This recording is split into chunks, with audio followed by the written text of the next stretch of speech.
दुनिया का उसूल है और एक ज़ाब्ता है कि इंसान को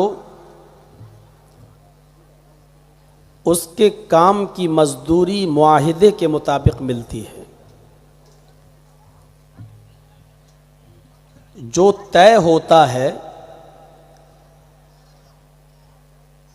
उस शर्त पर इंसान को मजदूरी दी जाती है।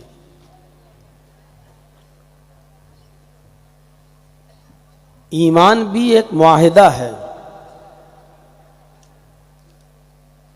और अमल उसकी शर्त है। इल्लल्लज़ीना आमनू व अमिलुस्सालिहात। आप किसी मालिक के यहाँ जब काम करने के लिए जाएंगे, आपकी एक ड्यूटी फिक्स है कि आप 10 बजे से ये काम करेंगे और 5 बजे तक आपकी ड्यूटी है। ये एक अहदो पैमान हो गया, एक शर्त हो गई। 10 बजे आप हमारा मकान बनाना शुरू करेंगे। आप मिस्त्री हैं, आप सुबह 10 बजे से काम शुरू करेंगे और 5 बजे आप काम ख़त्म कर देंगे। हम आपको 1000 रुपया आपकी मिस्त्री का देंगे।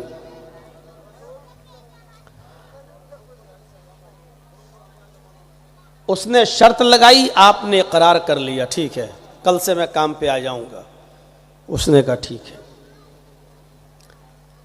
दूसरे दिन आप गए ही नहीं उस काम करने के लिए, तीसरे दिन भी आप उसके यहां काम करने के लिए नहीं पहुंचे, चौथे दिन भी आप उसके यहां काम करने के लिए नहीं पहुंचे। 5वें दिन आप जाकर मालिक से कहते हैं कि लाइए भाई हमारी मजदूरी दीजिए। ईमानदारी के साथ दिल पर हाथ रखकर बताइएगा, क्या मकान मालिक आपको मजदूरी देगा? नहीं देगा। इसलिए नहीं देगा क्योंकि आपने काम ही नहीं किया। बल्कि अगर आप कोर्ट में मुकदमा करते हैं कि मालिक हमारी मजदूरी नहीं दे रहा है और ट्रायल चलेगा, जब मुकदमा चलेगा तो आप मुकदमा करने के बाद भी फंस जाएंगे, बल्कि उल्टा आपके ऊपर पेनाल्टी और लग जाएगी, जुर्माना और लग जाएगा, क्योंकि आप काम पे भी नहीं गए और दूसरे आदमी को आपने धोखा भी दिया। वो आपके इंतजार में किसी दूसरे मजदूर को नहीं बुलाया, आपने उसका नुकसान भी किया। एक तो काम नहीं किया और दूसरा उसके वक्त को भी बर्बाद किया। ये उसूल है। अल्लाह रब्बुल आलमीन ने भी हमें जन्नत देने का वादा किया है। इकरार किया है, मेरे बंदो जिस मकाम से हमने तुम्हारे बाप आदम को निकाला है, हम वो मकाम तुम्हें दोबारा दे देंगे, तुम्हें हम जन्नत देंगे, लेकिन मेरी शर्त यह है कि तुम्हें यह अमल करना होगा, यह काम तुम्हें करना होगा। हम अल्लाह और उसके रसूल की उन शर्तों को पूरा ना करें और जन्नत को पाने के लिए कोई अमल ही ना करें और क़यामत के दिन अल्लाह ताला से हम ये कहें कि अल्लाह तू मुझे जन्नत में दाखिल कर, तूने वादा किया था कि हम जन्नत देंगे, तो जन्नत क्यों नहीं दे रहा है? जन्नत दो। तो उसके जवाब में यही कहा जाएगा कि मेरे बंदो किस बात की जन्नत? जन्नत में जाने के लिए यह शर्त थी कि तुम मेरे नबी के बताए हुए कानून के मुताबिक और बताए हुए तरीके के मुताबिक तुम अमल करोगे। तुमने अमल ही नहीं किया तो जन्नत कैसी?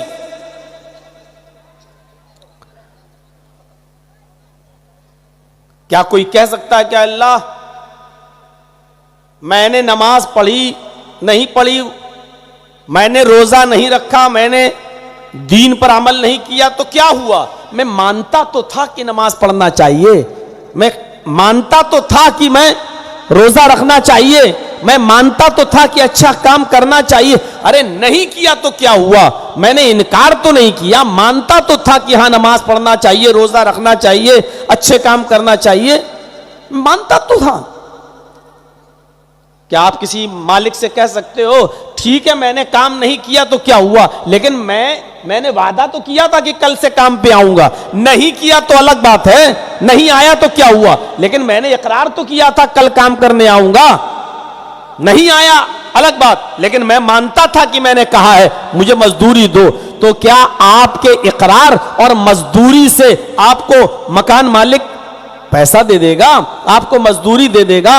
आप लाख कहिए अल्लाह मैं तुझे मानता था, तेरे रसूल को मानता था, तेरी किताब को मानता था, कुरान को, सब कुछ मानता था, मैंने अमल नहीं किया तो क्या हुआ, मुझे जन्नत दे। जिस तरह मालिक के सामने काम का इकरार करने के बावजूद काम न करने पर आपको मजदूरी नहीं दी जाएगी, उसी तरीके से अल्लाह का इकरार और रसूल का इकरार, कुरान का इकरार करने के बाद उसके बताए हुए तरीके पर अमल न करने की वजह से हमें जन्नत नहीं मिल जाएगी।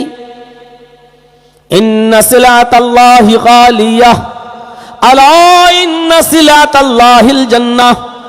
लोगों अल्लाह का सामान बहुत महंगा है, लोगों अल्लाह का सामान बहुत महंगा है। इन्न सिलातल्लाहिल गाली, अल्लाह का सामान बहुत महंगा है। अला इन्न सिलातल्लाहिल जन्नह, वो महंगा सामान जो है वो जन्नत है। अल्लाह के नबी ने कह दिया बहुत सस्ती नहीं है जन्नत, बहुत महंगी है। और कुरान पढ़ेंगे तो कुरान हमें यह बताता है कि अल्लाह ने अपनी जन्नत को हमको बेच दिया है। इन्नल्लाह अश्तरा मिनल मुमिनीन, अल्लाह ने मोमिनों से सौदा कर लिया है, बेच दिया है अपनी जन्नत को। किस चीज के बदले में? अपनी जान और अपने माल के बदले में। हमारी और आपकी जानें और हमारे और आपके माल के बदले में अल्लाह ने हमें जन्नत बेच दी। तुम हमें अपनी जानें मेरी राह में दो, तुम अपना माल मेरी राह में खर्च करो, हम तुम्हें जन्नत देंगे। इकरार काफी नहीं है, याद रखिएगा, सिर्फ कह देना काफी नहीं होता है, हमें अमल भी करना है शर्त के मुताबिक। जब शर्त पूरी नहीं होगी तो मशरूत भी पूरा नहीं होगा। जैसे नमाज के लिए वुजू शर्त है, अगर वुजू नहीं है तो नमाज भी नहीं है, ऐसे ही मालिक के काम के लिए मजदूरी करना शर्त है। जब आप मजदूरी करेंगे तो पैसा मिलेगा, मजदूरी नहीं करेंगे तो मालिक हमें उजरत और मजदूरी नहीं देगा। ऐसे ही जब वुजू होगा तो नमाज होगी, वुजू नहीं तो नमाज भी नहीं। हमारा अमल होगा तो जन्नत मिलेगी और अमल नहीं होगा तो जन्नत भी नहीं मिलेगी। इतने आराम के साथ बैठे रहना और ये उम्मीद लगा लेना कि हमको बहुत आसानी के साथ जन्नत मिलेगी, तो ये हमारा वहम है। सुलेमान तैमी का इंतकाल का वक्त आया, एक ताबई गुजरे हैं, सुलेमान तैमी के इंतकाल का वक्त आया तो वो रोने लगे। लोगों ने पूछा सुलेमान किस लिए रो रहे हो? इस बीमारी में कोई बचता नहीं है, शायद मौत के डर से तुम रो रहे हो। अरे मरना तो एक दिन सबको है। सुलेमान तैमी कहते हैं कि मैं मौत के डर से नहीं बल्कि सजा के डर से रो रहा हूं। मौत तो बरक है, वो तो आनी ही है, मरना तो है ही, मैं मौत से नहीं डर रहा हूं। मौत तो बरहक है, सबको आनी है, मुझे मौत का डर नहीं है। मुझे मरने से पहले एक गुनाह जो मुझसे हो गया था 25 साल पहले, वो गुनाह याद करके मैं रो रहा हूं, वो गुनाह मैं याद करके रोता हूं। फरमाया क्या गुनाह हुआ? सुलेमान तैमी ने जो जवाब दिया वो हमारे मुआशरे और सोसाइटी के लिए बहुत अहम है। सुलेमान तैमी ने कहा कि मुझसे 25 साल पहले जो खता हुई थी, जो गलती हुई थी, वो खता और गलती ये हुई थी कि मैंने एक बिदाती से सलाम कर लिया था। कौन सा बड़ा गुनाह था? हम और आप सोचें तो सलाम करना तो आप कहेंगे अच्छी चीज़, अस्सलाम वालेकुम, ये तो अच्छी चीज़ है। वो कह रहे हैं कि मैंने एक बिदाती को सलाम कर लिया था, एक मुर्जिया को या कदरिया से जो तकदीर का इनकार करते हैं, मैंने ऐसे बिदाती से सलाम कर लिया था। मैं रो रहा हूं इस बात पर कि कयामत के दिन जब अल्लाह के सामने हाजिर होंगे और हिसाबो किताब होगा, सवालो जवाब होगा, तो कहीं हमारी गिरफ्त ना हो, अल्लाह मुझसे पूछ ना ले कि तूने बिदाती को सलाम क्यों किया था, क्योंकि सलाम करने से उसकी इज्जत हुई है। भाई आप किसी को सलाम कर रहे हैं तो ये उसकी इज्जत है, उसकी इज्जत है, उसकी तौकीर है। तो बिदाती की इज्जत करने से इस्लाम ने मना किया है। बिदाती को सलाम करने से हदीस में मना आया, बिदाती को अपने घर में ठहराने से इस्लाम ने मना किया है, बिदाती की इज्जत करने से इस्लाम ने मना किया है। लानतुल्लाहि अला मन आबा मुहद्दिसन, अल्लाह की लानत उस आदमी पर जो किसी बिदाती को अपने घर में पनाह दे, किसी बिदाती को अपने घर में ठहराए। अल्लाह की लानत उस शख्स पर जो किसी बिदाती को सलाम करे। बिदाती को सलाम करने पर नबी अकरम ने लानत भेजी है, और मैंने 25 साल पहले एक बिदाती से सलाम कर लिया था। सोचिए आप, कितना एहसास था उनको। पूरी जिंदगी अमल नमाज और रोजे में गुजरी है, फिर भी यकीन नहीं है कि हम जन्नत में जाएंगे। हमारी तो पूरी जिंदगी गुनाहों में गुजरी है और फिर भी यकीन के साथ बैठे हैं अल्लाह मेहरबान है, जन्नत देगा। उनकी पूरी जिंदगी नेक अमल में गुजरी और कह रहे हैं इंतकाल के वक्त रो रहे हैं कि अल्लाह कहीं सवाल जवाब ना कर ले, क्योंकि एक बिदाती को सलाम कर लिया था। कितना एहसास था, अपने गुनाहों का ख्याल रखते थे। कितने गुनाह हुए? कह रहे 25 साल से बस एक ही गुनाह हुआ मुझसे। हमने तो सुबह से लेकर शाम तक कितने गुनाह किए होंगे, आज ही एक दिन में वो हमें याद नहीं होंगे। उनकी पूरी जिंदगी नेकियों में गुजरी, एक गुनाह हुआ तो रो रहे हैं। कहीं अल्लाह ऐसा ना हो कि जन्नत छीन ले हमसे। और हमारी तो पूरी जिंदगी गुनाहों में गुजर रही है और हम इत्मीनान से बैठे हैं कि हमें जन्नत मिलेगी। हम हंसते हैं। कितने लोग इस मजमे में ऐसे होंगे कि जिनके मां नहीं होगी, किसी का बाप नहीं होगा, किसी का भाई नहीं होगा। कभी आपने सोचा है कि आज हम हंस रहे हैं और इस वक्त मेरे बाप की रूह के साथ क्या हो रहा होगा? कभी आपने सोचा है आप हंस रहे हैं, नमाज छोड़ रहे हैं, रोजा छोड़ रहे हैं, इस वक्त आपकी मां की रूह के साथ क्या हो रहा होगा? गौर करो, जब कोई बच्चा, जब कोई लड़का अपने बाप के लिए, मां के लिए दुआ करता है, बाप मर गया तो उसके लिए दुआ करता है कि अल्लाहुम्मा ग़फ़िर लहू वरहमहू वआफ़िही वअफ़ु अन्हु वअक्रिम नुज़ुलहू ववस्सिअ मुदख़लहू वग़सिलहू बिलमाइ वस्सल्जि वलबरद।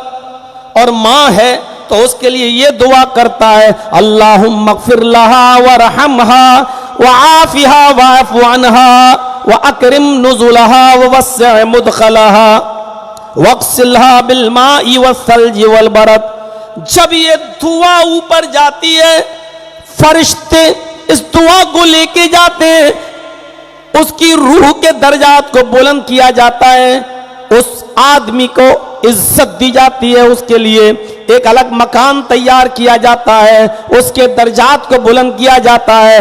तो वो पूछता है फरिश्तों से, आए फरिश्तों, आज मेरे दर्जात को बुलंद करने की वजह क्या है? आज मुझे मेरी इज्जत और तौकीर की वजह क्या है? आज मेरा दर्जा बुलंद किया जा रहा है, आखिर इसकी वजह क्या है? उसको बताया जाता है आज तेरी औलाद ने तेरे लिए दुआ की है, आज तेरे बेटे ने तेरे लिए दुआ की है, आज तेरी बेटी ने तेरे लिए दुआ की है। उस दुआ की बरकत से अल्लाह तेरे दर्जे को बुलंद कर रहा है। मरने के बाद कोई अमल आपको फायदा नहीं पहुंचाएगा सिवाय नेक औलाद के, या आप अपनी जिंदगी में कोई नेक काम कर गए हो। बस किसी फकीर को, गरीब को कपड़ा पहना गए, जब तक वो कपड़ा उसके जिस्म पर रहेगा, मरने के बाद आपको सवाब मिलता रहेगा। आप अपनी जिंदगी में कोई मस्जिद बना गए, जब तक लोग उस मस्जिद में नमाज पढ़ते रहेंगे तब तक आपको सवाब मिलता रहेगा। या फिर आपकी औलाद आपके लिए सदका और खैरात कर दे। एक सहाबी है, कहा अल्लाह के नबी सल्लल्लाहु अलैहि वसल्लम मेरी मां का इंतकाल हो गया है, क्या मैं उस मां के लिए एक मस्जिद बना दूं तो क्या उसको सवाब मिलेगा? आपने फरमाया हाँ। एक और साहबी का अल्लाह के रसूल मेरे बाप का इंतकाल हो गया है, क्या मैं अपने बाप की तरफ से सदका और खैरात करूं तो क्या सवाब मिलेगा?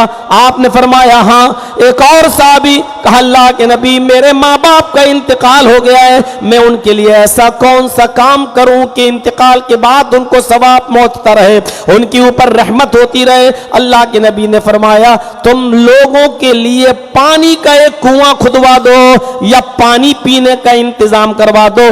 जब तक लोग उससे पानी पीते रहेंगे तुम्हारे माँ बाप को सवाब मिलता रहेगा। कभी आपने अपने माँ बाप के लिए ये नेकियां की हैं?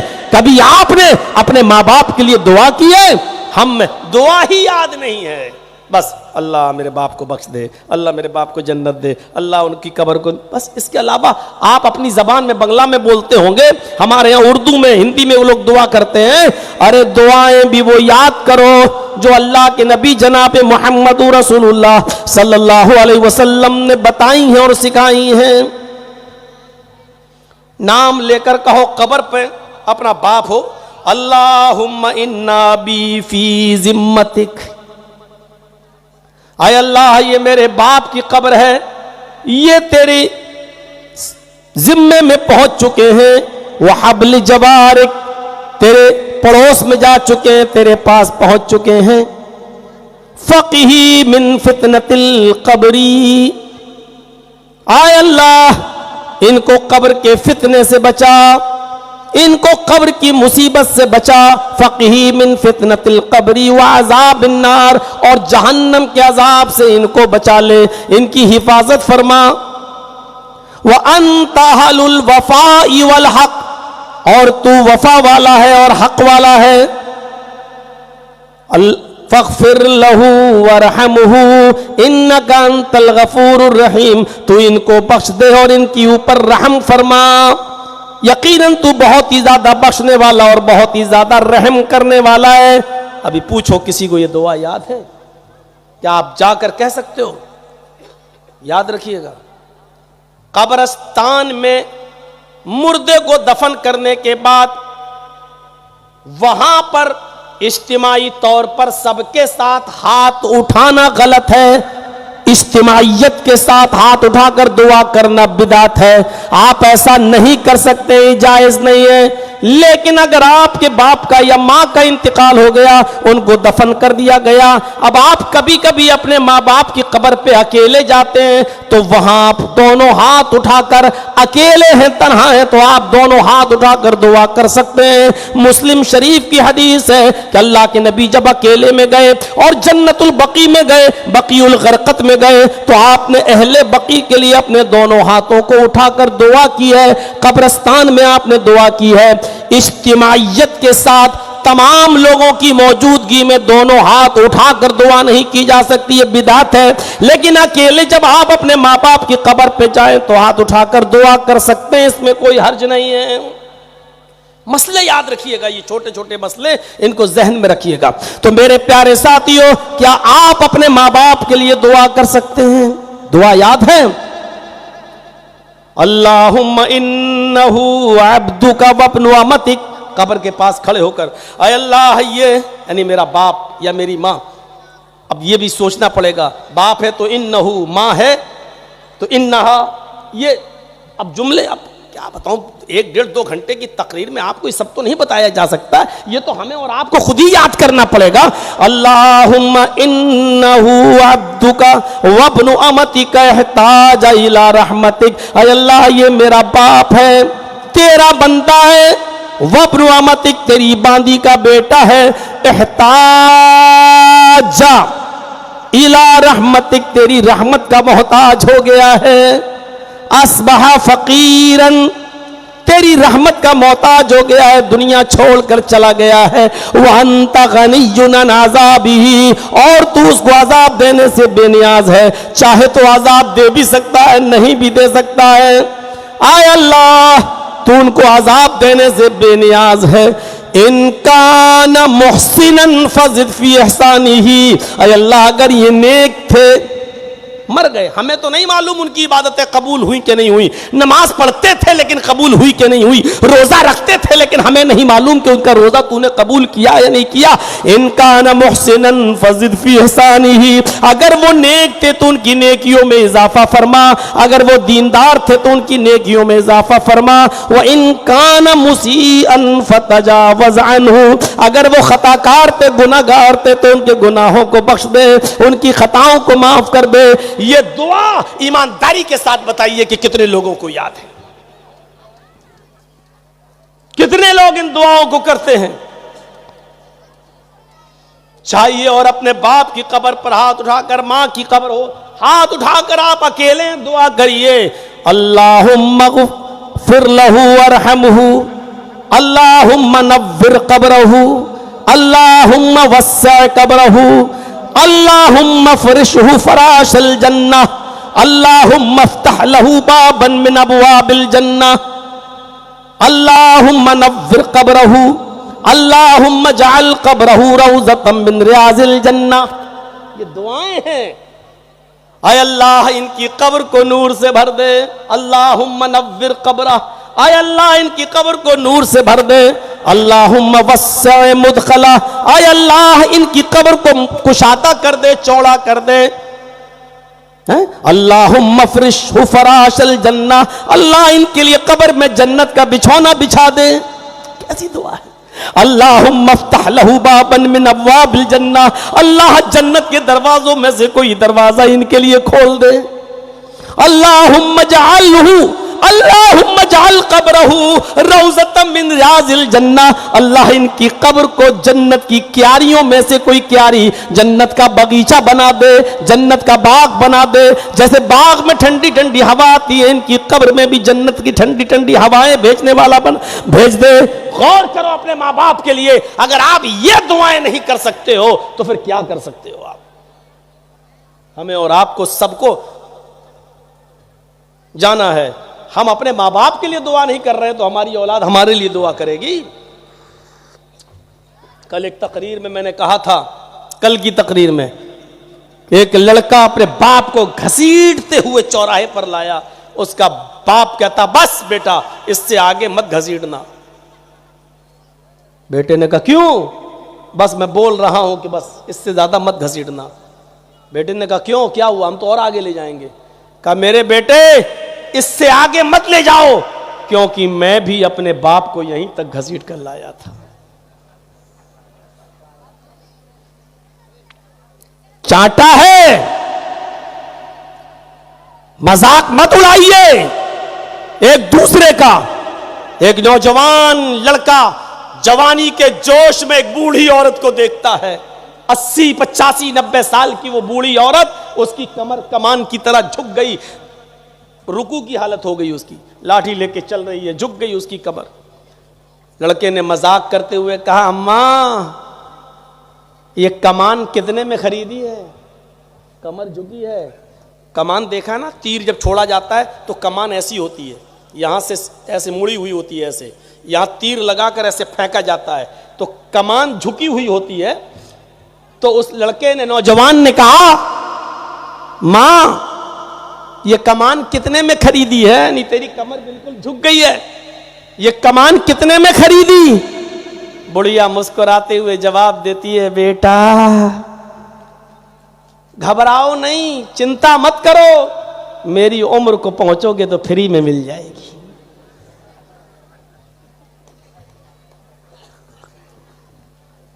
घबराओ नहीं बेटा, मेरी उम्र को पहुंचोगे तो फ्री में मिल जाएगी। रास्ता यही है। आज तुम दूसरों का मजाक उड़ा रहे हो, कल तुम्हारा भी मजाक उड़ाया जाएगा।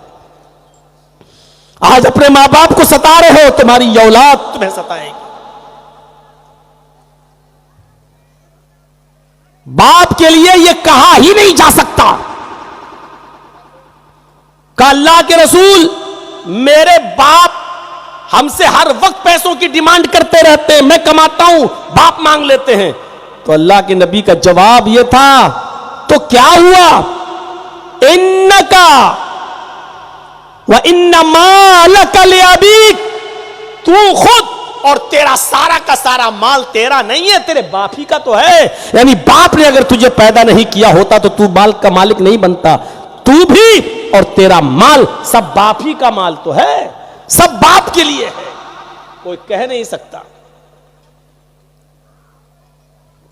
इसीलिए कोई बेटा शरई नुक्ते नजर से अपने बाप को ज़कात भी नहीं दे सकता। बाप चाहे कितना गरीब हो, सब बेटों को अलग अलग कर दिया, सबके अलग अलग घर बन गए, सब कमाने लगे, बाप बहुत गरीब है। अब बेटा चाहे कि मैं ज़कात दे दूं, पैसा है, बाप बहुत गरीब है, ज़कात तो नहीं दे सकता, इसलिए कि बेटों की कमाई बाप ही की तो है, बेटों का माल तो बाप ही का तो है। इसलिए कोई औलाद अपने बाप को ज़कात नहीं दे सकती। शौहर अपनी बीवी को ज़कात नहीं दे सकता, इसलिए कि बीवी के खाने पीने की, पैसे लत्ते की, कपड़े की सारी जिम्मेदारी शौहर के ऊपर है।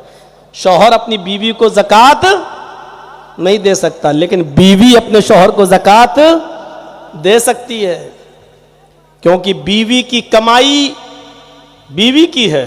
अगर बीवी कुछ काम करती है एक्स्ट्रा और कुछ कमाती है तो शौहर ज़बरदस्ती नहीं ले सकता है। बीवी की मर्जी है, वो चाहे तो दे दे और चाहे तो ना दे। आप कह नहीं सकते हो ए हमें दे पैसा इतना। अगर आपकी बीवी सरकारी नौकरी कर रही है कहीं, तो माफ कीजिएगा, अगर वो आपको 1 रुपया भी ना दे तो आप जबरदस्ती ले नहीं सकते हो। आज औरतें बहुत खुश हो रही होंगी, मौलाना ने बड़ी अच्छी बात बताई है, ऐसे ही बताया करें हमारे लिए।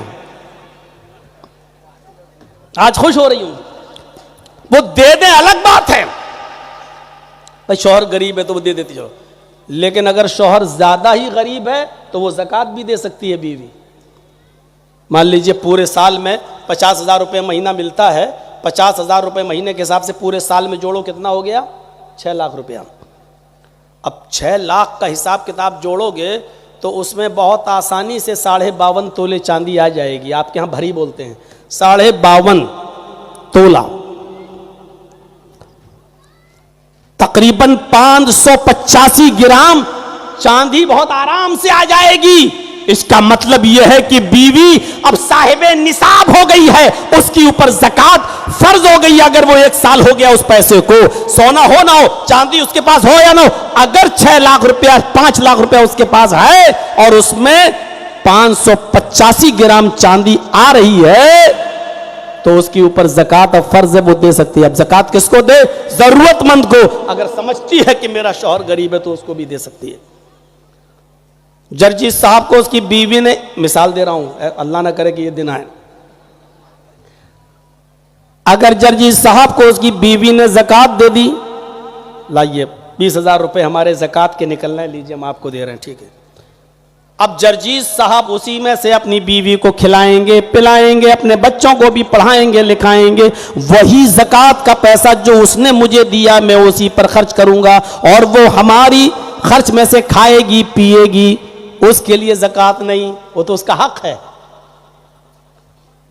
शौहर को ज़कात दे रही है, जायज है, और शौहर उसी में से खिला रहा है तो बीवी खाएगी, क्योंकि उसका हक है, वो उसके लिए ज़कात नहीं मानी जाएगी, क्योंकि शौहर के वो जिम्मेदार है अपनी बीवी को खिलाने का, वो अपने शौहर से अपना हक खा रही है, न कि ज़कात, तो उसके लिए जायज है मेरे प्यारे साथियों। और ये उसके लिए ज़कात की रकम नहीं मानी जाएगी। ज़कात तो शौहर को दी है, लेकिन वो जो खा रही है वो शौहर का माल खा रही है, न कि ज़कात। ये जहन में रखिएगा। देखिए कहां मैं बहक गया, बात कुछ और करना थी, निकल गया इधर। मेरे भाइयों, मैं कह ये रहा था कि अहद व पैमान, इकरार, शर्त, ये चीज होनी चाहिए। आपने इकरार तो किया लेकिन शर्त पूरी नहीं की तो आपको पेमेंट नहीं मिलेगा। और शर्त क्या है? मोहम्मद रसूलुल्लाह सल्लल्लाहु अलैहि वसल्लम ने हमें जो तरीका बता दिया, जिस तरीके से बता दिया वही तरीका हमें अपनाना है, वही है। एक चीज और बता दूं आपको, नमाज पढ़ना इबादत नहीं है। नमाज को रसूलुल्लाह के तरीके पर पढ़ना इबादत है। समझ गए ना? रोजा रखना इबादत नहीं है, रोजे को रसूलुल्लाह के तरीके पर रखना इबादत है।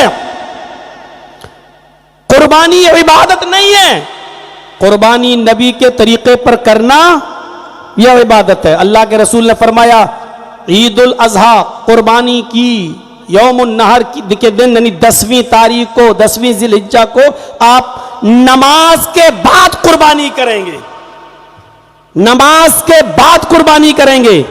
अब कोई शख्स अगर नमाज से पहले कुर्बानी कर ले, भले ही वो सारा जानवर गरीबों में बांटे, भूखों को खिलाए, प्यासों को भले ही गरीबों में दे, लेकिन उसकी कुर्बानी नहीं मानी जाएगी। नमाज के बाद कर रहा है तब भी गरीबों को गोश्त खिलाएगा, और नमाज से पहले कर लिया तब भी गरीबों को खिलाएगा, और गरीबों को दे रहा है लेकिन उसको सवाब नहीं मिलेगा। क्यों? क्योंकि उसने कुर्बानी तो की लेकिन मुहम्मदुर रसूलुल्लाह के तरीके के मुताबिक कुर्बानी नहीं की। नमाज पढ़ना इबादत नहीं, नमाज को रसूलुल्लाह सल्लल्लाहु अलैहि वसल्लम के बताए हुए तरीके पर पढ़ना इबादत है। अब आप फजर की नमाज के बाद मस्जिद में बैठकर कोई नफिल पढ़ के दिखाइए, नहीं पढ़ सकते हो, गुनाह पड़ेगा। असर की नमाज के बाद कोई नमाज पढ़ के दिखाइए, नहीं पढ़ सकते नफिल, गुनाह पड़ेगा। देखिए नमाज पढ़ना तो सवाब है, फिर गुनाह क्यों पड़ रहा है?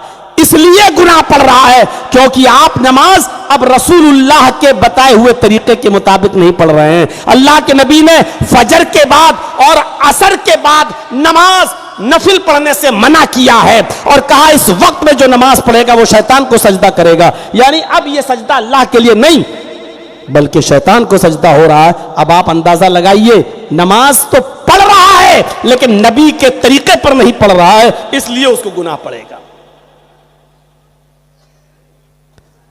फजर की नमाज 11 बजे पढ़ के दिखा दीजिए, नहीं पढ़ सकते हो। क्यों? फजर ही की नमाज ऐसी है जो वक्त से पहले हो ही नहीं सकती। जोहर की नमाज वक्त से पहले नहीं हो सकती है। जोहर में असर तो कभी कभी पढ़ी जा सकती है। अल्लाह के रसूल सल्लल्लाहु अलैहि वसल्लम जोहर और असर कभी कभी अहयानन का लफ्ज बुखारी और मुस्लिम में कभी कभी जोहर के साथ असर पढ़ लिया करते थे।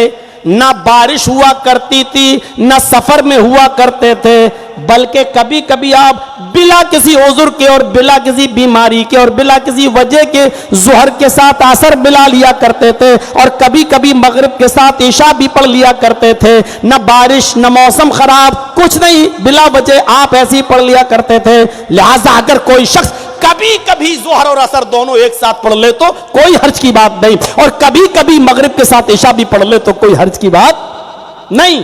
कभी कभी मामूल नहीं बनाना चाहिए।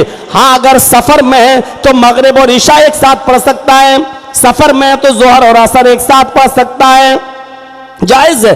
और अपने वतन में, अपने घर में है, अपने बस्ती में है तो कभी कभी जोहर और असर एक साथ, और कभी कभी मगरिब और ईशा भी एक साथ पढ़ सकता है, उसकी नमाज हो जाएगी, कोई हर्ज नहीं है इसमें। पूरी एक ये पूरी तरीका बता दिया गया। तो नमाज भी हमें पढ़ना है तो नबी के तरीके पर पढ़ना। आपने कलमे के जरिए अपनी बीवी को अपने ऊपर हलाल किया है, लेकिन ये बीवी कलमे के जरिए हलाल तो हो गई है, लेकिन ये हर वक्त आपके लिए हलाल नहीं है। अगर आप रोजे की हालत में हो तो बीवी के करीब नहीं जा सकते।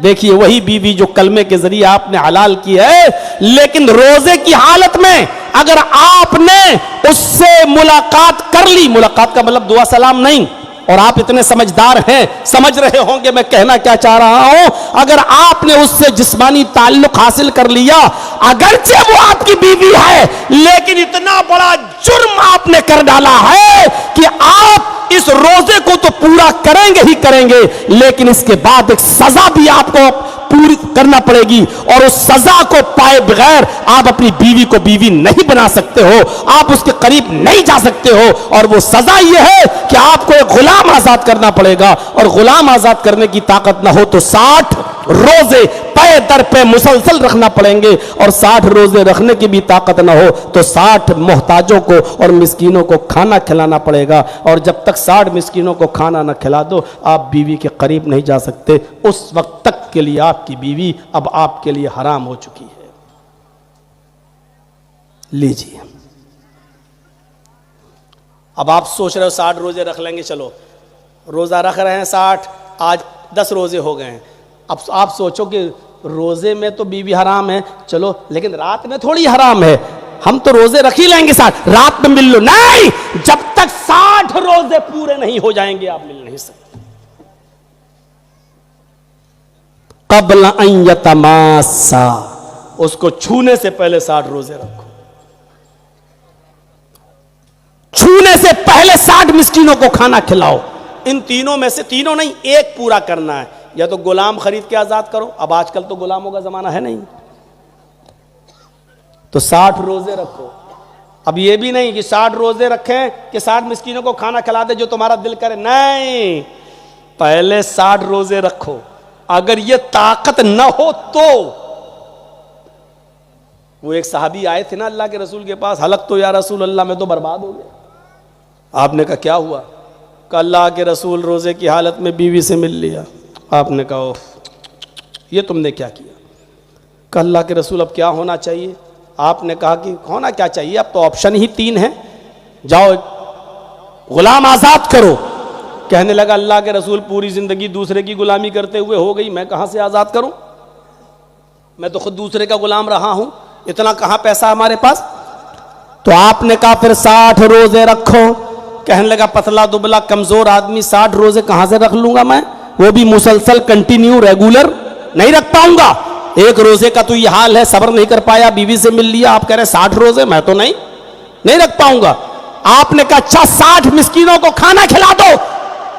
कहने लगा अल्लाह के रसूल कितने? का 60। कहा आपको मेरी हालत नहीं मालूम। कहा क्या हालत है? कहा सुबह खाता हूं तो शाम को भूखा सोता हूं, और शाम को अगर खा लेता हूं तो सुबह भूखा उठता हूं। हमारे घर में हमारे बीवी बच्चों को तो दोनों टाइम नसीब नहीं हो रहा है, और आप कह रहे हैं 60 मिस्कीनों को खाना खिलाओ। कहां से खिलाऊं, नहीं है मेरे पास। आपने कहा रे भाई 3 ही ऑप्शन है, चौथा कोई ऑप्शन ही नहीं है। तो कहा अल्लाह के रसूल जब नहीं है हम 60 मिस्कीनों को खाना खिलाने की ताकत, तो क्या करूं? आपने कहा रुक जाओ, जोहर की अजान का वक्त हुआ, हज़रत बिलाल ने अजान दी, तमाम साहबाए नमाज पढ़ी जोहर की। अल्लाह के नबी ने कहा अपने भाई के लिए चंदा करो, तुम्हारे पास जो कुछ भी हो दे दो, ये बेचारा रोजे की हालत में अपनी बीवी से मिल लिया है, इसको मिस्कीनों को खाना खिलाना है, इसकी मदद करो। अब चंदा होना शुरू हो गया उसके लिए। कोई 10 खजूर लाया, कोई 5 खजूर लाया, 10, 15, 20 किलो खजूरों का टोकरा भर गया थोड़ी देर में। आपने कहा लो चलो अच्छा हुआ। आपने वो टोकरा उठाया खजूरों का और उस गरीब आदमी को कहा लो। उसने कहा क्या करूं? कहा अपने गांव में जाओ, अपने कबीले में जाओ, अपने ख़ानदान में जाओ, और ये जितनी भी खजूरें हैं अपने इलाके के गरीबों में खिला दो, अपने इलाके के गरीबों को दे दो, उन्हीं का पेट भर दो, उनको खिला दो, और जाओ तुम्हारा कफ़ारा अदा हो जाएगा, तुम्हारी बीवी तुम्हारे लिए हलाल हो जाएगी। कहने लगा इस टोकरे को किसको दूं? आपने कहा सुना नहीं, अपने गांव में कबीले में गरीबों में बांट दो। कहने लगा अल्लाह के रसूल अल्लाह की कसम मेरे पूरे गांव में, मेरे पूरे खानदान में मुझसे ज्यादा गरीब कोई है ही नहीं। ना चाहते हुए भी हंसी निकल गई अल्लाह के रसूल सल्लल्लाहु अलैहि वसल्लम के चेहरे पर। आपने कहा अच्छा तो फिर जा तू ही खा ले, अपने बच्चों को खिला, और तेरी बीवी तेरे लिए हलाल हो जाएगी। संजीदगी है इस्लाम के अंदर, हल है इस्लाम के अंदर। किसी भी चीज को आप मुश्किल बना रहे हैं तो आप अपने लिए बना रहे हैं मुश्किल। इस्लाम में मुश्किल नहीं है। आज आप पैसे वाले क्यों नहीं आ रहे हज करने? मौलाना साहब 3 बेटियां हैं, अभी इनकी शादी करना बाकी है। अगर तीनों शादियों की शादी करने के, तीनों बेटियों की शादी करने के चक्कर में तू रुक गया और साहिब इस्तिताअत है, पैसा है तेरे पास, हज करने जा सकता है, लेकिन इसलिए रुक गया है कि हमारी बेटी की शादी हो जाए तब जाएंगे। बेटी की शादी के लिए तू रुक गया और हज करने से पहले तुझे मौत आ गई तो हदीस है, अल्लाह के नबी का फरमान है, माताल मजूसिया, ऐसा आदमी मजूसियत पर मरा, इस्लाम पर नहीं, आग का पुजारी होकर मरा। अब आप कहो कि फिर बेटियों की शादी छोड़ दें मौलाना, तो बेटियों की शादी तो कभी भी कर सकते हो। कहा नहीं मौलाना साहब, एक बेटी की शादी में कितने लाख का खर्चा होता है, यह खर्चा तो तुमने अपने ऊपर खुद मोल लिया है, इस्लाम ने नहीं बताया। मैंने शायद यही कहीं किसी जलसे में कहा था, शायद महलदार पाड़ा में कहा था कि ये 150, 200, 250 आदमियों की बारात क्यों आती है और आ रही है तो आए लड़कियों वालों, तुम इनको खाना क्यों खिला रहे हो? जिस लड़की के घर पे 250, 300, 200 आदमियों की बारात आए, उस लड़की के बाप को चाहिए कि एक एक गिलास पानी पिला के निकाह करके लड़की की रुखसती करके भगा दे उन सबको। कोई जरूरत नहीं इनको चिकन और मटन खिलाने की। क्यों खिला रहे हो? शरीयत ने कहा है कि लड़की का बाप खिलाए, नहीं। तुम क्यों खाने के लिए पहुंच गए लड़की के पास, लड़की के घर? कोई कहे कि नहीं 400 आदमी आएंगे, मौलाना जर्जीज कहेगा 500 लाओ लाओ, एक एक गिलास पानी पिलाऊंगा, वो भी मिनरल वाटर नहीं, हैंड पाइप का, वो भी कुएं का, वो भी सरकारी नल का पानी, क्योंकि शरीयत ने मिनरल वाटर 10 रुपए की बोतल भी लड़की के मां बाप को हक नहीं दिया है कि वो किसी को दे। यही बातें तो बुरी लगती हैं बड़े बड़े चौधरियों को, सरमायादारों को, मालदारों को। ये मौलवी क्या बोल रहा है? इतने मौलवी बैठे हैं स्टेज पर और हजारों लाखों, 25 साल से प्रोग्राम कर रहा हूं, कोई एक उठे और कह दे और बता दे कि अल्लाह के रसूल की किसी हदीस में आया है कि लड़की वाले लड़के वालों की तरफ से आए हुए बारातियों को कुछ खिलाएं? नहीं। और मेरे सामने ऐसी ऐसी मिसालें मौजूद हैं। मुफस्सिर कुरान मौलाना अब्दुल क़य्यूम साहब रहमानी, जो यूपी के रहने वाले थे और 90-95 साल की उम्र में उनका इंतकाल हुआ, कहीं जलसे में गए थे, उनको यही नहीं मालूम कि आज मेरी बेटी की शादी है। वो आए, एक पैजामा इधर जा रहा है, दूसरा पैजामा ऐसे, छड़ी लेके चले गए, लोगों को बैठे हुए घर में देखा, एक क्यों आए हो भाई, हमारे घर में आज इतनी भीड़ क्यों? कहा मौलाना साहब आज आपकी बेटी की शादी है, हम लोग रुखसती कराने आए हैं, निकाह। अच्छा अच्छा अच्छा, आज इतनी तारीख है? कहा ओ अच्छा अच्छा, अरे तो क्या हुआ, निकाह हुआ नहीं अभी? करे लड़की के बाप तो आप हैं, आप इजाजत देंगे तब ना। कहा कि मैं इजाजत तो दूंगा, वली हूं, लेकिन लड़की तो पहले ही बता चुकी है, राजी है, तैयार है, तो चलो निकाह बढ़ाओ। और जैसे निकाह हुआ तो उन्होंने कहा कि अब बैठे किस लिए हो, जाओ। लड़के वालों से कहा तुम्हारे साथ 2-4 औरतें आई हैं ना, कहा जाए हमारे घर में बेटी को लेके जाएं, अपने घर चली जाएं, ले जाएं। उन्होंने सिर्फ एक एक गिलास पानी सबको पिलाया था जितने लोग आए थे, मैं खुद जानता हूं, गवाह हूं। सब लोग अगर ऐसा करना शुरू कर देना, बारात अपने आप खत्म हो जाएगी। लड़की वाले अगर ऐसा करना शुरू कर दें, सब खत्म। इसमें हाजी और नवाजी ज्यादा माहौल बिगाड़े हुए हैं। दाढ़ी लंबी, सऊदी अरब का रुमाल डाला हुआ, कहाँ जा रहे हैं? बारात में जा रहे हैं, बारात में जा रहे हैं, पान मुंह में खा रहा है, मुंह में रखा हुआ है। अरे साहब कहाँ जा रहे हैं? बारात में जा रहे हैं, बारात में जा रहा है। ये हाजी सबसे बड़ा मुजरिम है, और बारात में जा रहे हैं। अबे बारात का हुक्म क्या तेरे बाप ने दिया है? शरीयत में कहां से आया? जा रहा सऊदी अरब को रुमाल डाल के, लगता है यही सबसे बड़ा मौलवी है कि बारात में जा रहे हैं, ऐसे करके पान खा रहा है, तंबाकू खा रहा है, बारात में जा रहे हैं। और ये मेरे भाइयों, शरीयत ने आसानियां पैदा की हैं, उन आसानियों का फायदा उठाओ। कितनी आसानी? अल्लाह के रसूल मुझसे ज्यादा गरीब कोई है ही नहीं। आपने कहा जा, हंसी आ गई, कहा जा तू खा ले, अपने बच्चों को खिला दे और बीवी तेरी हलाल हो जाएगी, जा ले जा। ओफो, एक औरत अल्लाह के नबी के पास आती है और कहती है कि अल्लाह के रसूल, मैं अपने आप को आपको हिबा कर रही हूं, मैं अपने आप को आपको हिबा कर रही हूं, मैं आपके साथ शादी करना चाहती हूं। देखिए, एक औरत कह रही है मैं आपके साथ शादी करना चाहती हूं। यह दलील है इस बात की कि कोई लड़की भी किसी लड़के से डायरेक्ट कह सकती है कि मैं तुम्हारे साथ निकाह करना चाहती हूं, आपका क्या इरादा। लेकिन एक बार रात रात भर मोबाइलों पे नहीं, वो आई और बैठ गई, कहा अल्लाह के रसूल मैं आपसे निकाह करना चाहती हूं। अल्लाह के नबी खामोश। उसने फिर कहा अल्लाह के नबी आपने सुना नहीं मैं आपसे शादी करना चाहती हूं। आप फिर खामोश। बुखारी किताबुन निकाह, आपने, वो फिर कहने लगी अल्लाह के नबी आप जवाब तो दीजिए हाँ या नहीं, मैं आपसे निकाह करने के लिए आई हूं, मैं चाहती हूं, मैं अपने आप को आपके हवाले कर रही हूं। आपकी खामोशी देखी तो एक साहबी बोले क्या हो गया आपको, हाँ ना का जवाब दीजिए उसको। अल्लाह के रसूल अगर आपको नहीं करना है तो फिर मेरे साथ करा दीजिए, मुझे जरूरत है। तो अल्लाह के रसूल ने ऐसे साहबी को देखा, उस औरत से कहा देखो मैं तो नहीं कर पाऊंगा अब नहीं, तुम अगर इसके साथ करना चाहो तो कर लो, इसको जरूरत है। तो कहा ठीक है, अगर आप नहीं, पहले तो मैं आपके लिए हूं, अगर आप नहीं करना चाहते तो इनके साथ कर दीजिए। कहा ठीक है। अब उस साहबी को बुलाए, इधर आओ, जो चीज में जो शर्त है देखिए वो क्या।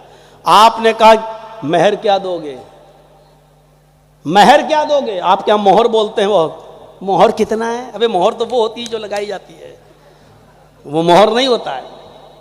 पूछा महर क्या दोगे अपनी बीवी को, होने वाली को, तो कहता अल्लाह के नबी वो तो कुछ नहीं है मेरे पास। सोचो, महर देने के लिए कुछ नहीं हो, कह रहा शादी करा दो। आसानी देखिए इस्लाम के अंदर। हाय अल्लाह के नबी नहीं है मेरे पास, मा इंदी शैउन, कुछ नहीं है देने के लिए। आपने कहा अच्छा एक काम करो, मामूली सी चीज मांग ली, मामूली सी। आपने कहा घर जाओ और कोई चीज मिल जाए तो लेकर आ जाओ, जो भी हो। वो गया और घर से लौट कर आया तो कहता मां वजद तो शैअन या रसूल अल्लाह, कोई चीज नहीं मिली घर में। आपने कहा अच्छा दोबारा जाओ। उसने कहा जब कुछ है ही नहीं तो क्या करूं। आपने कहा बहुत मामूली सी चीज, इल्तमिस खातमम मिनल हदीद, लोहे की अंगूठी मिल जाए तो वही ले आओ, लोहे की, सोने की नहीं, चांदी की नहीं, लोहे की। जलसे के बाहर मेला लगा होगा, वहां बिक रही होंगी 2-2 रुपए की, 3-3 रुपए की, लोहे की अंगूठी, जाओ यही ले आओ। वो अपने घर दोबारा गए, घर में पूछा, लौट के आए, कहते मां वजद तो खातमम मिनल हदीद, अरे अल्लाह के रसूल लोहे की अंगूठी भी नहीं मिली मुझे। अच्छा, तब कैसे तुम्हारा निकाह होगा भाई, उसको मेहर तो कुछ देना पड़ेगा, शुरुआत ही में मेहर। अभी ऐसी बहुत सी मां बहनें बैठी होंगी जिनकी शादियों के 25-25, 30-30 सालें गुजर गई होंगी और अभी तक उनको मेहर नहीं मिला। यहां बगैर मेहर के शादी नहीं हो रही है, और पता नहीं कौन से आपके इलाके के मुल्ला मौलवी हैं जो निकाह पढ़ा भी देते हैं। मैंने आज तक कोई निकाह ऐसा नहीं पढ़ाया जब तक कि उसी दिन मेहर न लेकर और गवाहों के जरिए उस मेहर को लड़की के हाथ तक नहीं पहुंचा दिया। मैंने आज तक ऐसा कोई निकाह नहीं पढ़ाया। या ये कि ऐसे लोग मिले हैं हमको, लड़के कहने लगे मौलाना साहब मेहर मैं दूंगा, लेकिन आप के हाथ में ना देकर रुखसती होगी, मेरी बीवी मेरे घर आएगी, हम अपने हाथ से दे देंगे, आज ही दे देंगे। ठीक है, ये भी तरीका सही है। उसने कहा, हमने कहा ठीक है।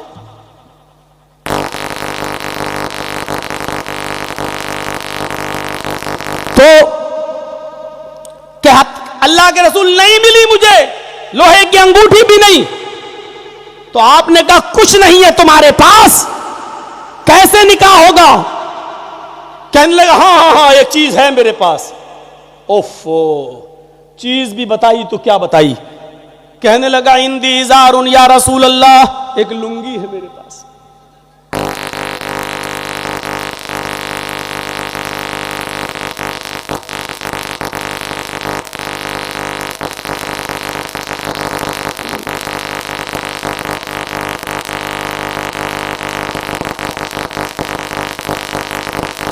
हो गया काम।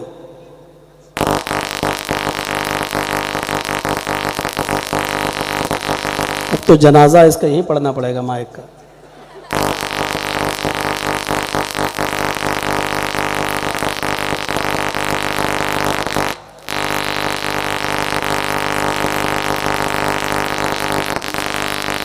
ओफ, आप लोग थोड़ा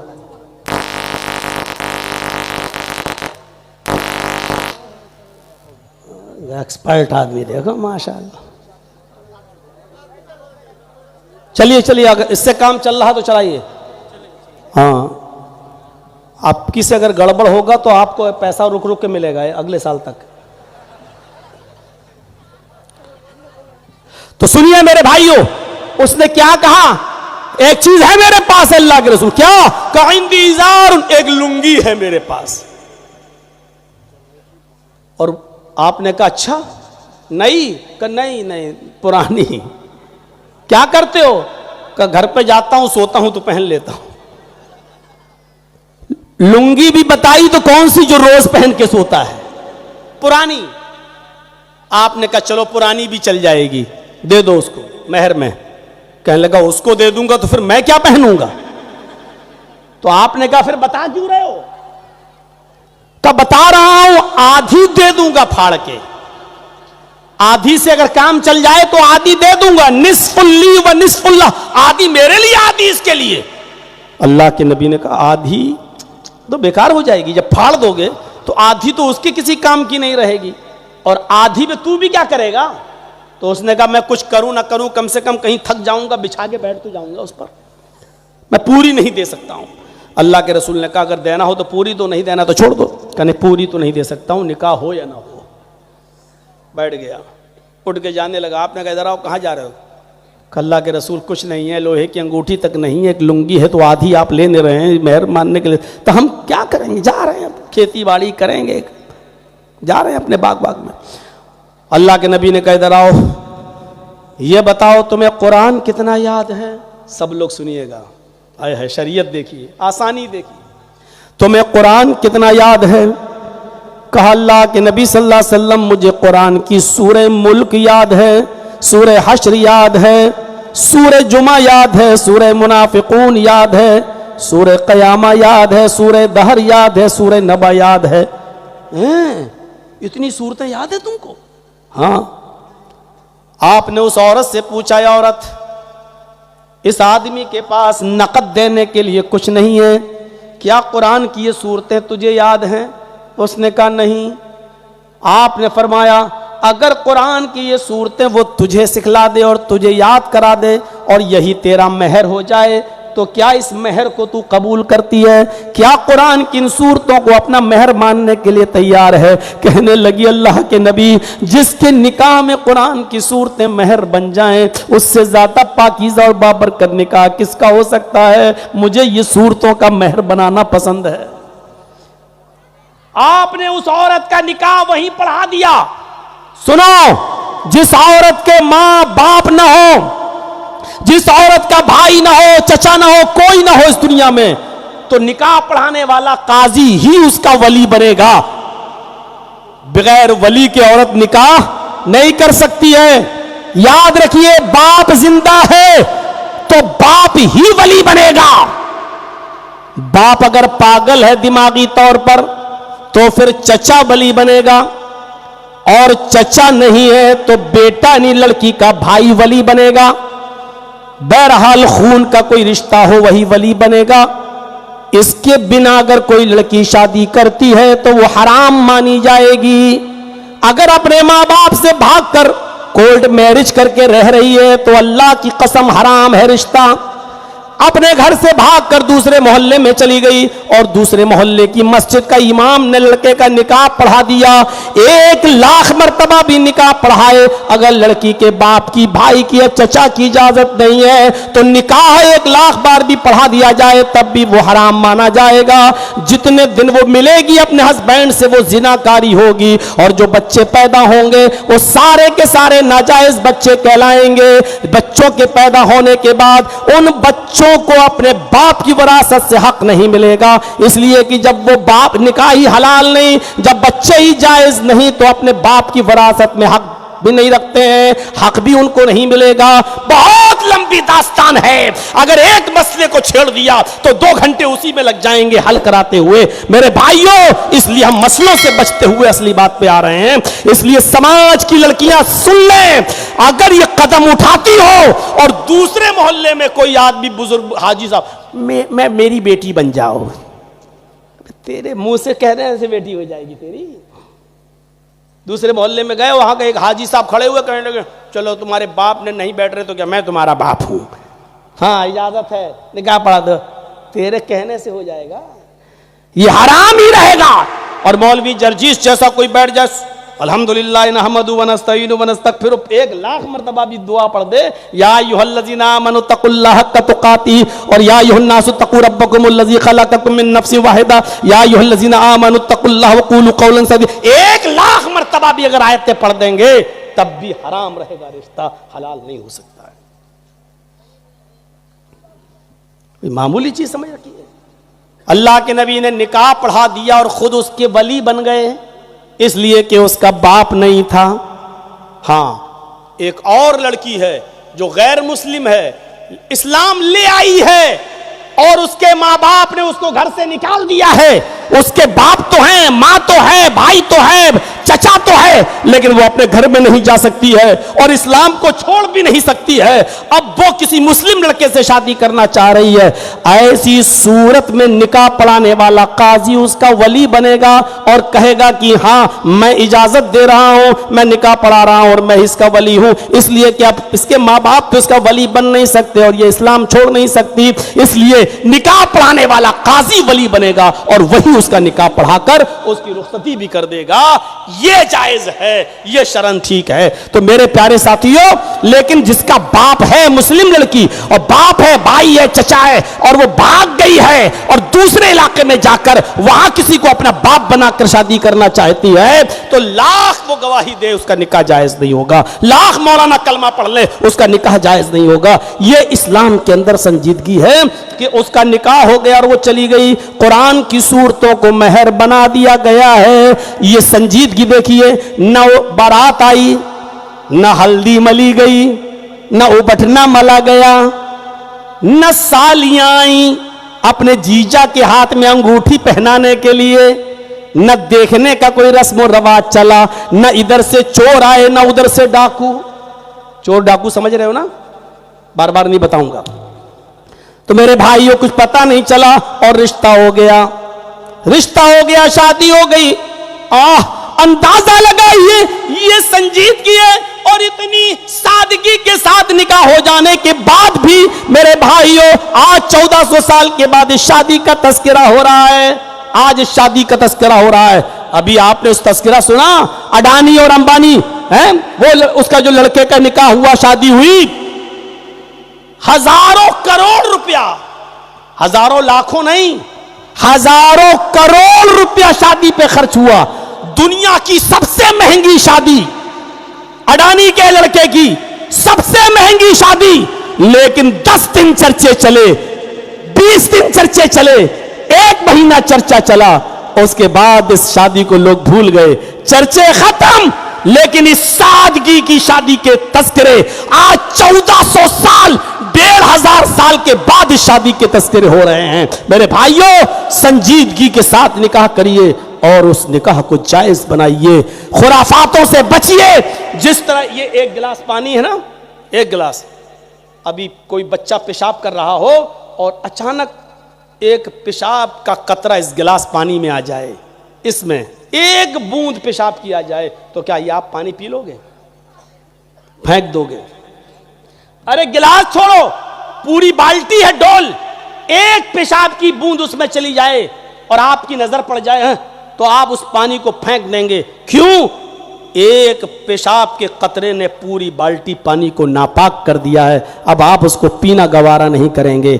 शादी सुन्नते रसूल है, यह पाकीज़ा रिश्ता है। एक भी शैतानी हरकत इस पूरे पाक साफ और शफाफ माहौल को गंदा कर देती है। एक भी डीजे बज गया, एक भी शादी में गाना बज गया तो अब शक है कि वो रिश्ता हलाल माना जाएगा या हराम माना जाएगा। किस बुनियाद पे कहोगे कि लड़का और लड़की जायज हलाल है, जब तुमने काम ही उसमें हराम किया है तो इस रिश्ते को हलाल का नाम कैसे दे सकते हो?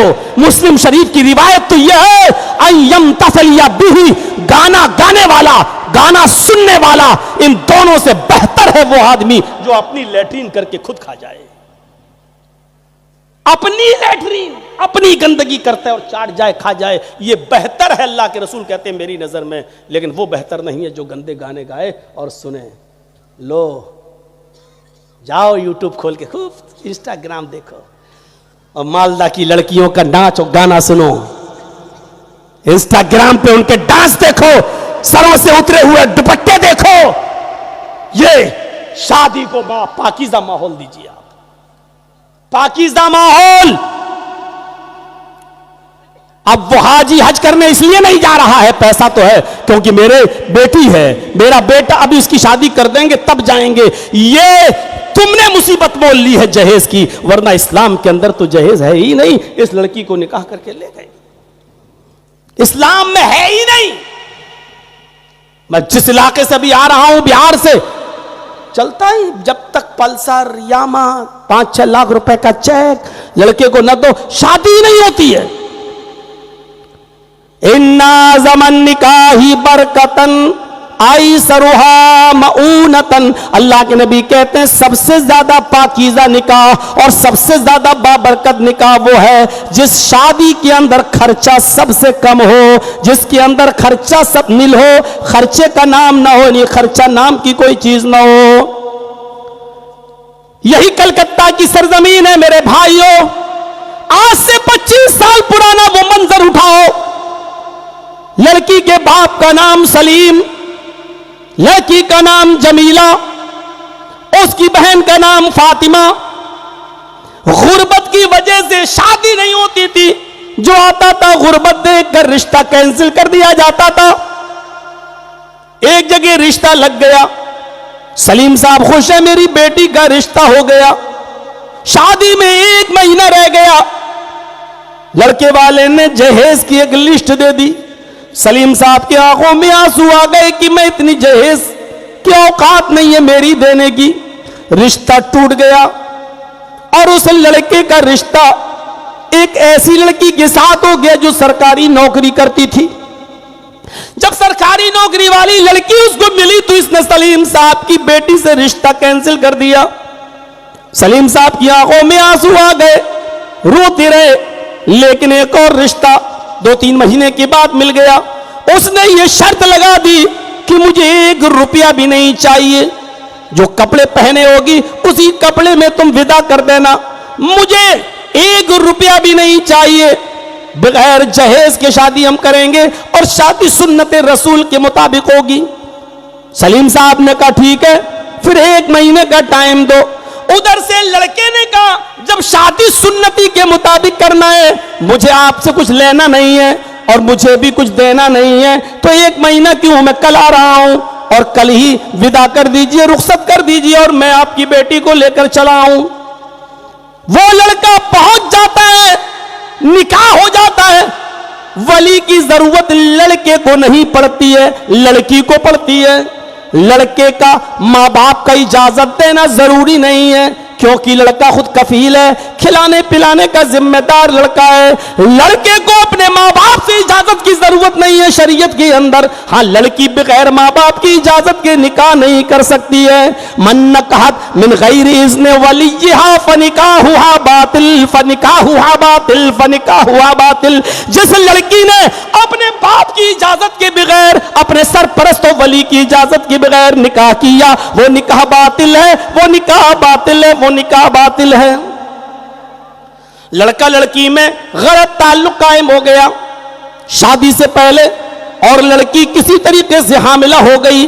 समाज के चौधरी मिलके पंचायत बिठाते हैं, इतना लंबा चौड़ा जुर्माना लगाते हैं मेरे भाइयों की, जुर्माना के डर से कि इतना तो दे नहीं पाएंगे तो चलो लड़का लड़की की शादी करा दें। सुन लीजिए, जो लड़की शादी से पहले हामिला हो चुकी है, जिसका हमल ठहरा है, हमल ठहरने के बाद उस लड़की का निकाह इस लड़के से भी नहीं हो सकता है जब तक कि वो बच्चा पैदा ना हो जाए, जब तक कि वज़े हमल ना हो जाए। भले ही उसी के साथ क्यों ना निकाह करो जिसका हमल है, जब तक वो बच्चा पैदा ना हो जाए उस लड़की का निकाह जायज नहीं है और इस लड़के का निकाह भी जायज नहीं है। हाँ, करते हैं बहुत से लोग, चल रहा है कटिहार और बिहार तो भरा पड़ा ऐसे केसों से।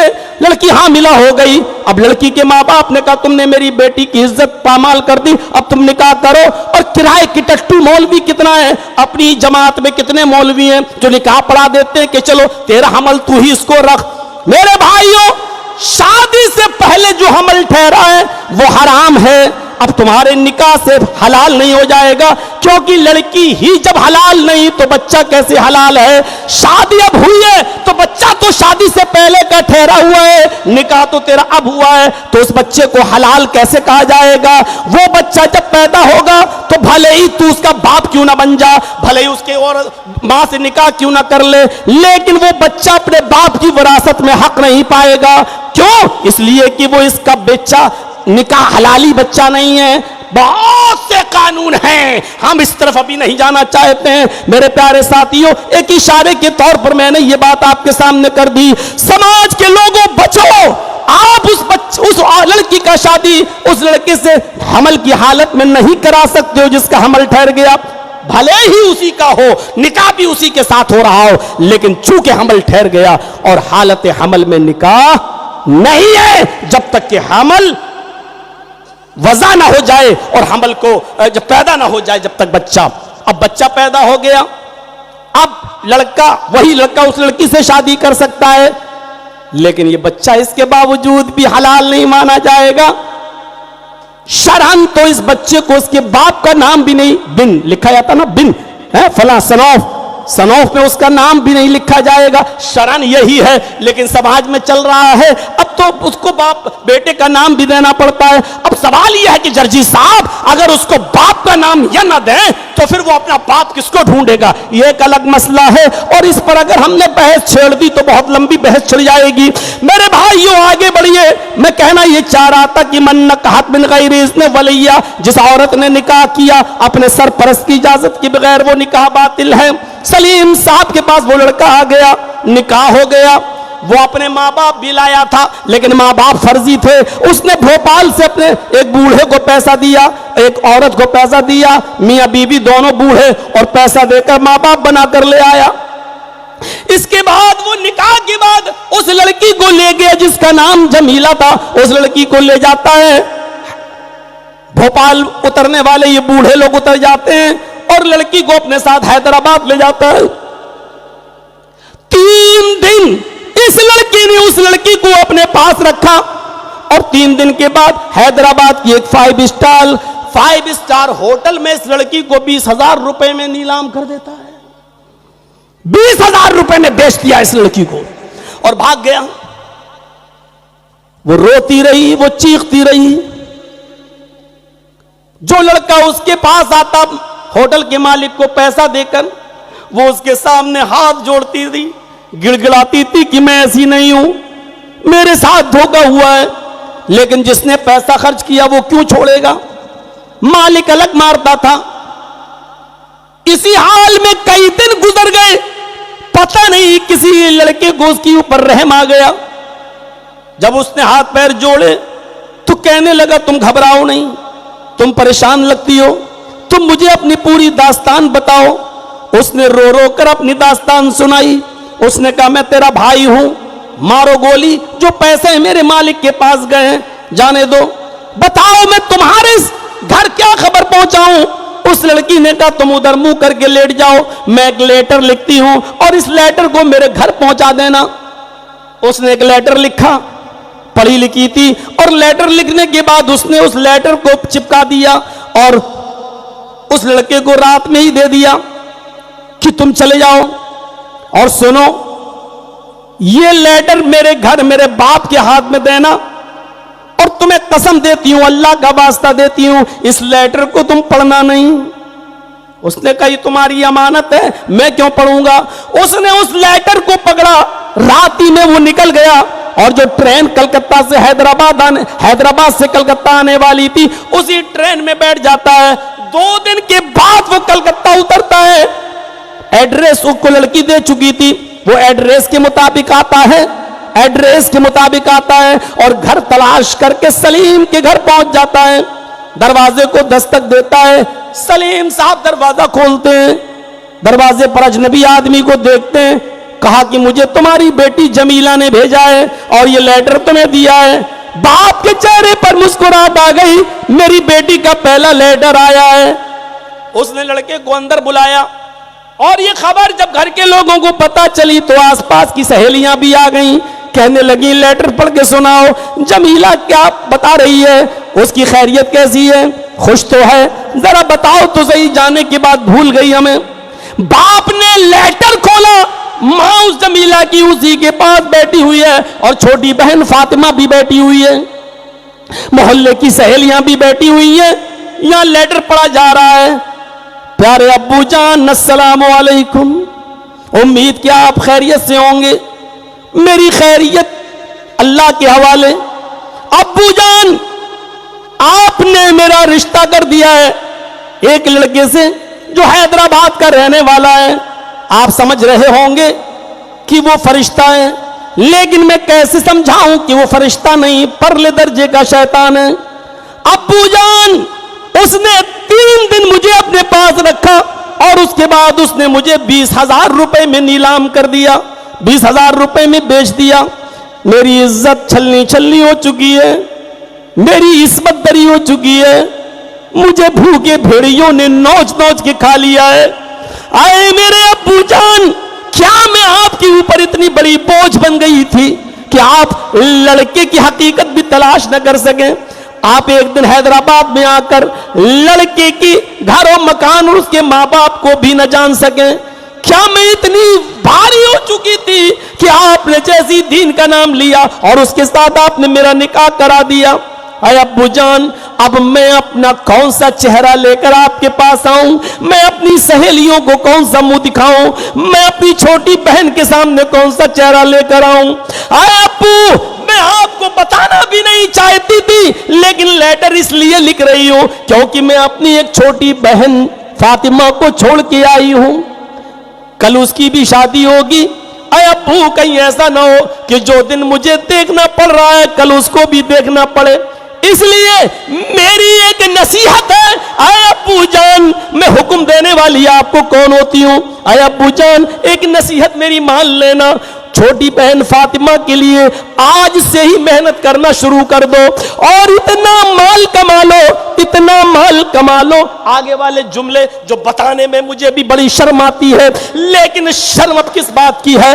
उसने लिखा, इतना कमा लो, इतना कमा लो कि जब मेरी बहन फातिमा का रिश्ता कोई लेकर आए तो वो कुत्ता जितनी हड्डियां मांगे उस कुत्ते के सामने उतनी हड्डियां डाल देना, ताकि मेरी बहन को वो दिन न देखना पड़े जो मुझे देखना पड़ रहा है। अरे अब्बू जान, अब मैं अपनी नापाक शक्ल अपने गांव में लेकर नहीं आना चाहती। आपकी बहन, आपकी बदनसीब बेटी जो आपकी नहीं, हाँ उसमें जुमला भी लिखा था। अरे अब्बू जान, सुबह का सूरज निकलने से पहले मैंने अपना फंदा दुपट्टा पंखे में लटका रखा है और सुबह का सूरज निकलने से पहले आपकी बेटी दुनिया छोड़ चुकी होगी। मुझे मालूम है कि खुदकुशी हराम है, लेकिन मेरा अल्लाह जानता है ऐसी दलदल में ऐसी जिंदगी गुजारने से बेहतर मेरा मर जाना है। अरे अब्बू जान, आखिर में आपकी बेटी जमीला बदनसीब जो आपकी ना हो सकी और उसने हमेशा हमेश के लिए दम तोड़ दिया, फांसी के फंदे पर लटक कर उसने अपनी जान दे दी। क्या कहेंगे आप, कौन जिम्मेदार है इस लड़की की खुदकुशी का? समाज, सोसाइटी,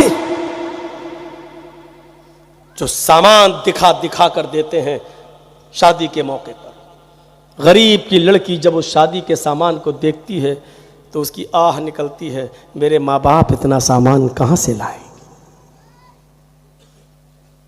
जितनी भी लड़कियां खुदकुशी करके जहेज न होने की वजह से खुदकुशी कर रही हैं, इन लड़कियों के गुनाह के साथ साथ ये गुनाह उन अमीरों की खोपड़ी पे भी डाला जाएगा जो अपनी बेटियों की शादी में लंबा चौड़ा जहेज दिखा दिखा के देते।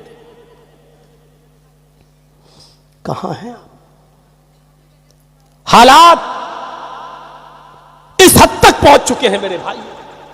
मैं मिल चुका हूं सलीम साहब से, मैं अच्छी तरीके से जानता हूं एक बाप का दर्द। पूछो उस आदमी से क्या गुजरती है उसकी।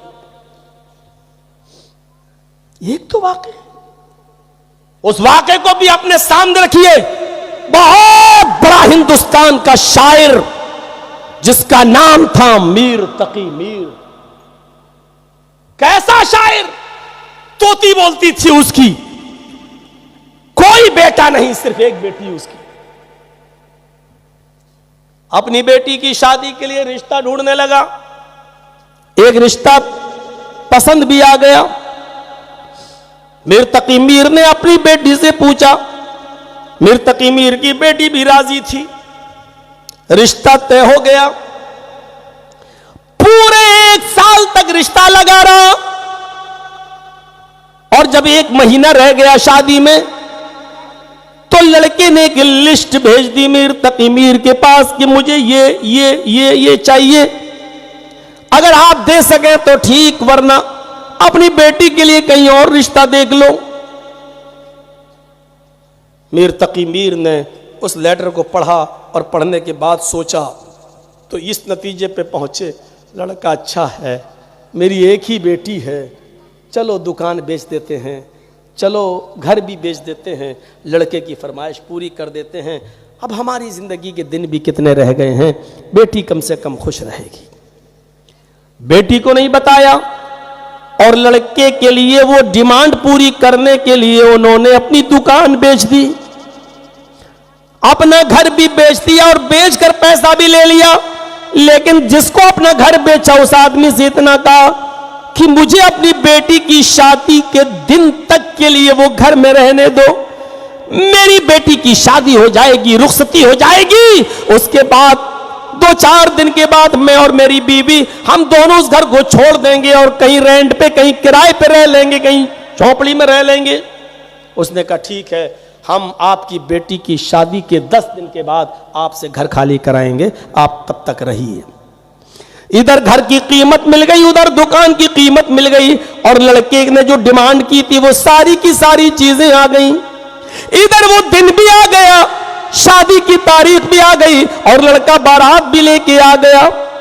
इधर निकाह भी हो गया, खाना भी खिला दिया गया। अब आखिरी रस्म पूरी हो रही है, लड़की को लाल रंग के जोड़े में तैयार किया गया, उसको दुल्हन बनाया गया।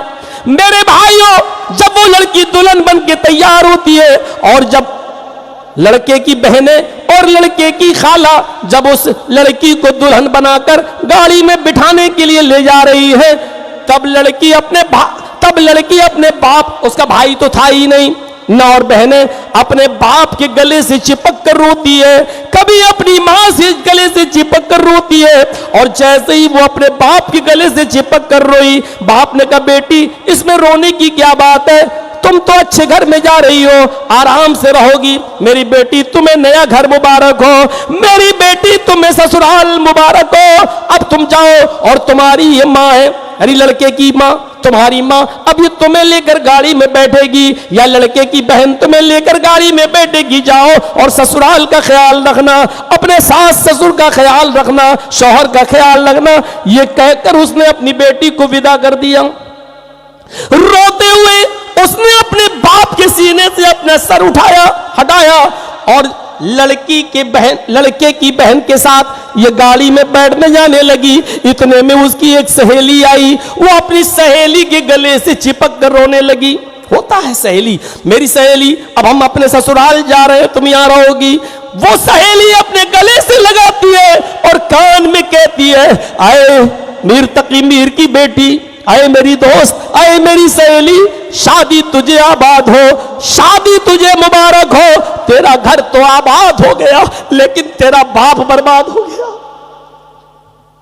उसके मुंह से बस इतना निकला, मेरी सहेली तेरा घर तो आबाद हो गया लेकिन तेरा बाप बर्बाद हो गया। वो अलग ले गई रोते हुए। मेरी सहेली, तुम्हें दोस्ती का वास्ता, मुझे बताओ क्या हुआ। उस सहेली ने रोते हुए बताया, तुम्हें नहीं पता? कहा नहीं, तुम्हारे बाप की दुकान बिक गई। जिस घर में तुम पली हो, बड़ी हो, पल बढ़कर जवान हुई हो, तुम्हारे जाने के बाद 10 दिन के बाद यह घर भी तुम्हारे बाप को छोड़ना पड़ेगा। यह सब कैसे हुआ? कहा यह लिस्ट तुम्हारे शौहर ने शादी से पहले दी थी और तुम्हारे बाप ने रिश्ता अच्छा समझकर इस शर्त को कबूल कर लिया, दुकान बेच दी, मकान बेच दिया, सिर्फ तेरी खुशी के लिए। इधर जल्दी से वो सहेलियां आ गईं और लड़के की बहनें और खाला वगैरह, और कहा बेटी चलो, देर हो जाएगी, जल्दी चलना। उसको उठाकर कार में बिठा दिया। 2 घंटे का सफर, लड़की ससुराल पहुंच जाती है। अब उस इलाके की लड़कियां दुल्हन को देखने आती हैं। 2 घंटे वहां निशाने सितम बनी रही। रात का तकरीबन 12-1 बज गया। तब लड़की का कमरा खाली कराया गया और फिर उसके शौहर को अपनी बीवी के रूम में भेजा गया। जैसे वो बेड पर बैठता है लड़का और अपनी बीवी के सर से ओढ़नी को उतारकर उसके बाल को पकड़ना चाहता है, लड़की अपने शौहर के हाथ को हटाकर कहती है, मुझे टेंशन है, मेरे सिर में दर्द है, आज तुम हमसे बिल्कुल बात नहीं करो, चलो तुम यहां सो जाओ, मुझे भी थोड़ा घबराहट हो रही है। कहने लगा, क्या कह रही हो तुम? आज की रात हर लड़के और लड़की को इंतजार होता है, यार मानो वाली रात होती है और तुम ऐसा कह रही हो। उसने सीधे कहा, सुनो, तुमने मुझसे प्यार ही कब किया? तुम्हें तो मेरे बाप की दौलत से प्यार था, मेरे बाप की दुकान बिकवा दी, मेरे बाप का मकान बिकवा दिया। अगर ये बात मुझे 1 दिन पहले भी मालूम हो जाती तो तेरे इस रिश्ते को मैं अपनी चप्पल की नोक पे ठुकरा देती। तुम जिस मालो दौलत से मोहब्बत करते हो वो नीचे रखा हुआ है तुम्हारी अम्मा के पास, जाओ उसी के साथ सो जाओ, हमारे इस रूम को आज के लिए खाली कर दो। उसने जिद की कि देखो, ये बहस करने के लिए पूरी जिंदगी पड़ी है, आज की रात तो हुज्जतों में न गुजारो।